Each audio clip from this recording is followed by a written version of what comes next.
Hi, this is Dave. In this video, I'm going to tackle the Canadian Stereotype vinyl tag. This is from Darryl, the Northern Vinyl guy. He based the questions on a famous Canadian comedian's rant about all of the Canadian stereotypes. Really funny. I've included a link to Darryl's original video, and in that video, he links that rant. So, I am proud to say that this video contains 75% Canadian content, which is significantly higher than the 35% requirement from Canadian law. So question one, show a folk music or pioneer music album. This is the Good Brothers self-titled record from 1976. Not to be confused with the Good Brothers, who are the WWE wrestling tag team stars. This is a Canadian country band out of Toronto. They get bonus points for me because they have a Grateful Dead connection. Their first record, James and the Good Brothers, was recorded by Betty Cantor. Bill Kreutzmann played drums, and supposedly there's uncredited guitar work by Jerry Garcia. They also opened up for a few West Coast Dead shows, and they were invited on that infamous Festival Express concert tour across Canada. Probably the most popular Canadian country band of the late 70s, early 80s. Now they won a whole bunch of Juno Awards. And they also get more bonus points because some of their offspring went on to form the great indie rock band, the Sadies. Question two, show an album or song associated with the cold. It's Jesse Winchester's self-titled record. There's the song on here, I think, Snow. Jesse Winchester was a Canadian citizen from 1967 to 2002. He left the United States in protest of the Vietnam War and settled up in, I think it was Quebec. Three, show an album by a band or artist named Jimmy, Sally, or Susie. I was surprised how hard this question was. Out of 1,900 records, I have one that qualifies for that question. And that is Sally Timms. Sally Timms is from Leeds, England. She's been a longtime member of the Mekons, and she's put out a lot of independent, kind of country-influenced solo records over the years. Question four, show an album about a politician or that discusses a political cause. That of Gordon Lightfoot, the Summer Sight of Life, which is a song about the Vietnam War. Question five, an album that has bilingual lyrics or a song fully in French. This is April March meets Staplin. Staplin is a French musical, they're a musical and producer duo. All of these songs have lyrics that are both in English and French. Question six, show an album with a boot or other form of footwear on the cover. Here we got Neil Young wearing some stylish boots. That's on the back cover of Live at Massey Hall from 1971. Double Canadian content here. We got Neil and Massey Hall, which I believe is in Toronto, Canada.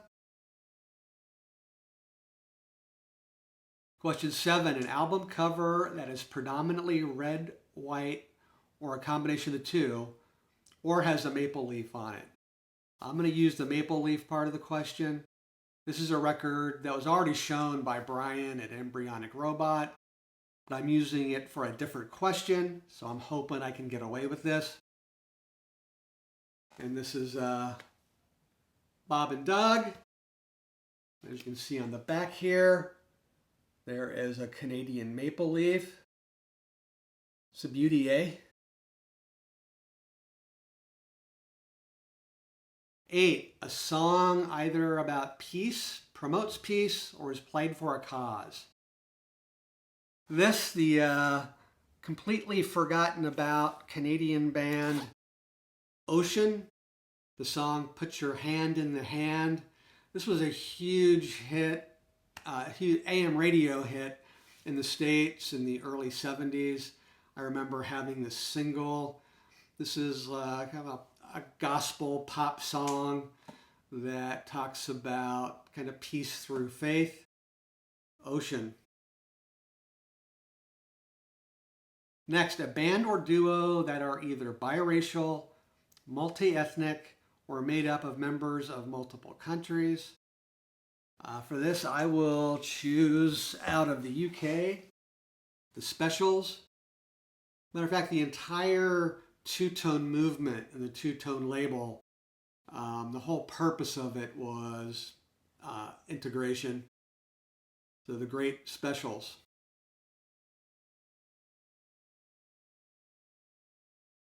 Song title or lyrics, album cover, or band name with a noble or trustworthy animal on it. This is the Human League Travelogue. Kind of a blurry picture, but if you can see, those are husky sled dogs pulling a sled. Probably no more trustworthy animal in the Great White North than the husky. An album cover with someone wearing something on their head or with someone sitting on a couch or chair. And this is the band Crowbar, Bad Manners. There they are, wearing hats on their head. This is an album that I kind of bought accidentally. I was digging through the dollar bin, didn't have much time left. A question for you Canadian record buyers. Do you guys call the dollar bin the loony bin? Oh, just curious. I was running out of time, so I saw this. I saw Bad Manners, and I thought I was buying a record by that UK ska revival band of the 80s.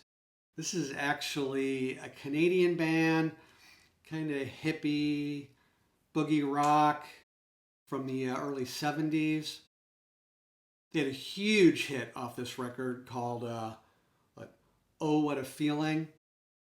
You talk about a band that was at the right place at the right time. Oh, What a Feeling was one of the first singles that was put out after the Canadian content laws went into effect in 1972. So I imagine if you're a Canadian of a certain age, you've heard that song 100 million times. Next, show 2 albums in which the band name or artist's last name starts with the letters A or Z. For A, this is Mose Allison, 1960s, 70s jazz singer and piano player. Very influential with the UK rock bands of the 60s. Pete Townsend was a big fan. The Who covered 2 songs off this record. Eyesight to the Blind and Young Man Blues. And for Z, this is the band Zeitgeist. Translate slowly. Zeitgeist, right after they put this album, had to change their name to the Reavers. Zeitgeist was a band that there was already another Zeitgeist. They're a 1980s kind of jangly college rock band out of Austin, Texas. Zeitgeist. 13, any song title or song lyric with a Canadian place name, Canadian geographic location, Canadian landform, or famous Canadian landmark on it. Well, I think this song covers every one of those options. This is Martha and the Muffins. This is the Ice Age. The song I'm talking about here is You Sold the Cottage. At the end of You Sold the Cottage, while the instruments are going on, Martha Johnson just talks over all these Canadian locations. Peterborough, Honey Harbor, Wasaga Beach, Lake of Bays, Dick Lake. I'm not making that up. I'm just reading what it says here. Serpent Mounds, Buttermilk Falls, Red Lake, Flower Pot Island, and Loon Lodge. 14. An album, cover, or song that depicts any Canadian sports team played in Canada. So that's from Joni Mitchell's, Court and Spark, I knew that. The song Raised on Robbery. The lyric, he was sitting in the lounge of the Empire Hotel. He was drinking for diversion. He was thinking for himself. A little money riding on the maple leaves. Along comes a lady in lacy sleeves. Well, you guys know that the Maple Leafs are a Canadian hockey powerhouse. They've won the Stanley Cup as recently as 1967. Question 15, show either the 24th album in your collection or a song about beer or whiskey. I'll choose the beer or whiskey option. And Shotgun Willie, of course, with the most famous whiskey song, Whiskey River. And finally, 16, an apologetic, thankful, or polite song. That I will choose Nirvana off of Unplugged in New York, the kind of acoustic version of All Apologies. So thanks, Darryl. That was a very fun and interesting tag. Thanks for watching.